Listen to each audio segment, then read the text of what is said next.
সিলেট এয়ারপোর্টে। অনেকে ভাবতে পারে যে আমি কেন হঠাৎ এরকম ভিডিও করতেছি, কারণ আমি যেহেতু এভাবে ভিডিও আপলোড করি না। আসল কাহিনী হচ্ছে আমার ফোনে জায়গা নাই, তো আমি ভিডিওগুলো রাখতে যাচ্ছি স্মৃতি হিসাবে। তো ইউটিউব হচ্ছে বেস্ট প্লেস যেখানে আমি রাখতে পারি, আমার মানে জায়গা লাগবে না। তো ভিডিওগুলো রাখতেছি এইখানে। এখন আমি আসছি এয়ারপোর্টে, সিলেট এয়ারপোর্ট।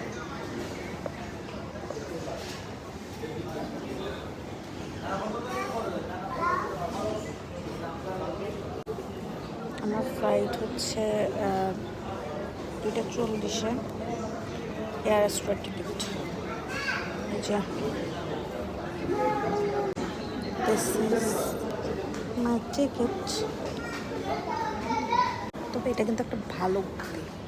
আমি ফোনের জায়গা নষ্ট করার থেকে শর্ট ক্লিপ করে ইউটিউবে রেখে দিলাম, স্মৃতিও থাকলো, আবার ফোনের জায়গাও নষ্ট হলো। আর ফোনে ভিডিও করি আমি আপলোড দেওয়ার জন্য, তাই আমি বছরে আদতে আপলোড দিই না। আমি এডিট করার ঝামেলা, তাহলে এডিটও করা লাগবে না, কোনো ঝামেলা নাই। শর্টস বানাবো, আপলোড, মজাই মজা।